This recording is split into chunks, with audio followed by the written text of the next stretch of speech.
Welcome students. इसी के साथ ये चैप्टर यहीं पे कंप्लीट होता है, इलेक्ट्रिक चार्जेस एंड फील्ड्स। कुछ दो चार न्यूमेरिकल कर लेते हैं इसके ऊपर, ठीक है ना, और फिर इस चैप्टर को कंक्लूड करते हैं। पहला क्वेश्चन क्या कहते हैं? A uniformly charged conducting sphere of 2.4 metre diameter has a surface charge density of 80 microcoulomb per metre square. Find the charge on the sphere and what is the total electric flux leaving the surface of the sphere। तो क्या कह रहा है ये?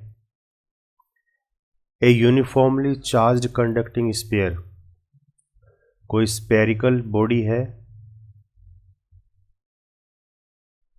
और वो कैसा है? चार्ज्ड है। A uniformly charged conducting sphere, और इसकी जो डायमीटर है वो कितनी है? 2.4 मीटर है। डी कितनी है? 2.4 metre. Has a surface charge density, अब इसकी सरफेस चार्ज डेंसिटी तो वो सिग्मा होगी, वो कितनी है? 80 माइक्रो है ना, तो into 10⁻⁻⁻⁶ coulomb per metre square. Find the charge on the sphere, तो इसके ऊपर चार्ज कितना है? क्यू अमाउंट का चार्ज, ये हमें निकालना है। और दूसरा क्या निकालना है? फ्लक्स कितनी पास हो रही है इसके पर यूनिट एरिया से, तो वो निकालनी है अपने को, ठीक है। तो चार्ज हम निकाल सकते हैं। सरफेस चार्ज डेंसिटी और चार्ज में क्या रिलेशन है? तो सरफेस चार्ज डेंसिटी सिग्मा क्या होता है? चार्ज पर यूनिट एरिया, ठीक है ना। तो यहां से अपने पास चार्ज क्या हो जाएगा? सिग्मा ए। और एरिया क्या है इसका? टोटल सरफेस एरिया होगा ना स्फीयर का, तो टोटल सरफेस एरिया कितना होता है? 4πr², ठीक है। तो सिग्मा की वैल्यू दे ही रखी है 4π, और r की वैल्यू अपने को मिल ही गई, क्योंकि डायमीटर दे रखा है तो रेडियस निकाल लेंगे। तो इसको सॉल्व करेंगे अपन, तो क्या आएगा? 1.45 × 10⁻³ coulomb.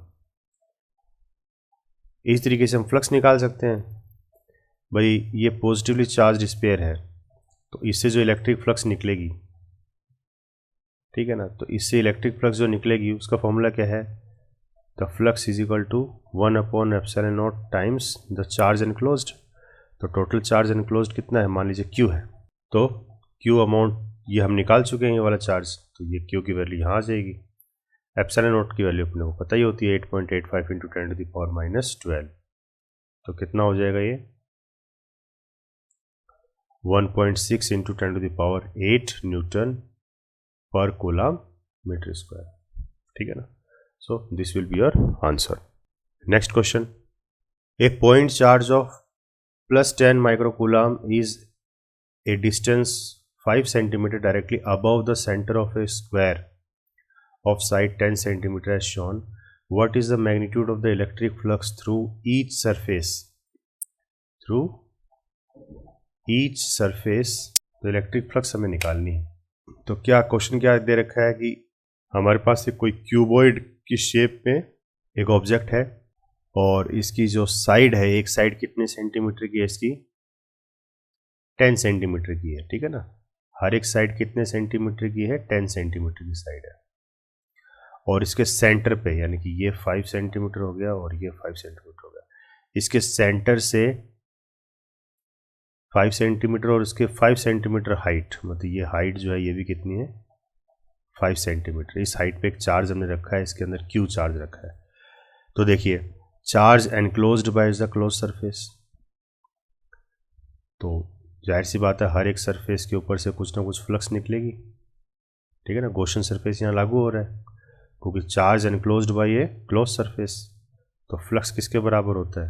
1/ε0 times the charge enclosed by a close surface. तो ये है, तो ये फ्लक्स हमें निकालनी है। What is the magnitude of the electric flux through each surface? हर एक सरफेस में से कितनी निकलेगी? तो ये जो फॉर्मूला है तो टोटल फ्लक्स निकालने का है, ठीक है ना। टोटल फ्लक्स निकालने का है, टोटल कितनी निकलेगी। तो अब कितनी साइड होती हैं किसी भी क्यूबॉइड की? 6 साइड होती है, तो एक साइड से कितनी निकलेगी? तो ये तो टोटल है, इसको डिवाइड बाय 6 कर दो, तो इंटू 1/6 से मल्टीप्लाई कर देते हैं इसको, तो उससे क्या हो जाएगा? एक साइड की जो फ्लक्स है वो आ जाएगी अपने सामने। ठीक है ना। तो सिंस ए क्यूब है 6 फेसेस, तो फ्लक्स फ्रॉम ईच सरफेस कितना हो जाएगा, 1/6 ऑफ टोटल फ्लक्स, तो 1/6 of Q upon epsilon not. तो क्या आ जाएगा इसमें, 1/6 इंटू 10 इंटू 10⁻⁻6 अपॉन 8.85 इंटू 10⁻⁻12। इसको आप सॉल्व करोगे, you will get 1.88 into 10⁵ newton metre square per coulomb. Clear. Next question, a point charge of 2 microcoulomb is at the center of a cubic Gaussian surface 9 centimeter on edge. What is the net electric flux through the surface? तो ये कह रहा है कि कोई cuboid की shape में कोई क्लोज सरफेस है और इसकी हर एक साइड कितनी है, 9 सेंटीमीटर है। इसके सेंटर में कोई चार्ज रखा है +2 माइक्रोकूलम। तो अब जाहिर सी बात है इसकी वजह से फ्लक्स निकलेगी हर एक सरफेस के ऊपर से, ठीक है। तो ये फ्लक्स ही निकालनी है, what is the net electric flux कितनी होगी। तो टोटल फ्लक्स क्या होती है, 1/ε और टाइम्स द चार्ज एनक्लोज्ड। तो चार्ज कितना एनक्लोज्ड है, 2 इंटू 10⁻⁻6 कूलम, और एप्सिलॉन की वैल्यू अपने को पता ही है। तो टोटल चार्ज कितना हो जाएगा, टोटल फ्लक्स कितनी हो जाएगी, 2.26 into 10⁵ newton metre square per coulomb. Clear. Next question क्या कहता है, if the electric field is given by this. तो ये तो हमें इलेक्ट्रिक फील्ड दे रखी है। Calculate the electric flux through a surface of area 20 units lying in XY plane. अब इसका क्या मतलब हुआ, तो देखिए इलेक्ट्रिक फील्ड तो हमें दे दी E equals to 6I + 3J + 4K, ये तो हमें इलेक्ट्रिक फील्ड दे दी। क्लियर है। और सरफेस जो है, calculate the electric flux through the surface, surface में से इलेक्ट्रिक फ्लक्स निकालनी है। और एरिया है, तो सरफेस मान लीजिए कोई सरफेस इस तरह से है, ये कोई सरफेस है, ठीक है ना। तो सरफेस, अब ये सरफेस कैसा है, XY प्लेन पे रखा है ना, सॉरी YZ प्लेन पे है। तो इसका अपन मान लेते हैं कि ये जो प्लेन है, मतलब इस तरह से इस प्लेन पे रखा है ये, ठीक है ना। तो ये Z प्लेन हो गया, ये Y प्लेन हो गया, मतलब इस प्लेन के ऊपर ये रखा हुआ है, ठीक है। तो हमें क्या निकालना है, calculate the electric flux, electric flux निकालना है। तो फ्लक्स का फॉर्मूला क्या होता है, flux is equal to E.ds। भाई इसका सरफेस एरिया मान लीजिए S है, तो स्मॉल ds, और इसको खोलेंगे तो अपने पास आ जाएगा E.ds cos theta, E.ds cos theta. तो मैक्सिमम फ्लक्स मैक्सिमम कब होगा, जब ये cos थीटा क्या हो जाए, 0 डिग्री हो जाए, ठीक है ना। उस वक्त हमारी फ्लक्स जो है क्या हो जाएगी, मैक्सिमम हो जाएगी। तो मैक्सिमम फ्लक्स कब निकलेगी, जब हम इसके ऊपर मान लीजिए इस सरफेस के ऊपर एक n यूनिट वेक्टर ले लेते हैं इस तरीके से, ठीक है ना। तो ये हमारा n यूनिट वेक्टर जो है भाई हमारे लिए ये परपेंडिकुलर है इस सरफेस के ऊपर। तो देखिए ये y एक्सिस है, ये x एक्सिस है, तो ये किसके अलोंग हो गया, एक तरीके से देखा जाए तो ये x के अलोंग हो गया, ठीक है ना। ये आपका x एक्सिस के अलोंग बन गया ये, और इसी के अलोंग इलेक्ट्रिक फील्ड अगर हम देखेंगे तो मैक्सिमम रिजल्ट आएगा, ठीक है, मैक्सिमम रिजल्ट आएगा। यानी कि r और n यूनिट वेक्टर के बीच में एंगल कितना आएगा, 0, ठीक है ना। तो वहां से देखिए अब ये अपने पास क्या बच गया, E और ds। E की वैल्यू अपने को दे ही रखी है, ये 6I + 3J + 4K, और ds सरफेस कितना दे रखा है, 20 यूनिट्स दे रखा है। तो 20 अपन किसके अलोंग मानेंगे, ये x के अलोंग मानेंगे ना, ठीक है ना, क्योंकि YZ प्लेन पे रखा था। और हम इसके नॉर्मल देखेंगे तो नॉर्मल YZ प्लेन का नॉर्मल क्या होगा, x प्लेन ही होगा, x डायरेक्शन होगी। तो x के अलोंग अपन देखेंगे तो अपन लिख सकते हैं 20I, ठीक है ना। I क्या किसको रिप्रेजेंट करता है, x को रिप्रेजेंट करता है, तो 20I, ठीक है ना। तो इनको मल्टीप्लाई करना है। तो जो अपन डॉट प्रोडक्ट करेंगे तो अपने को पता है I और I ये 1 हो जाएगा, बाकी IJ और IK ये 0 हो जाएंगे सारे। तो 6 × 20 यानी कि 120 यूनिट्स, तो ये अपना आंसर आएगा।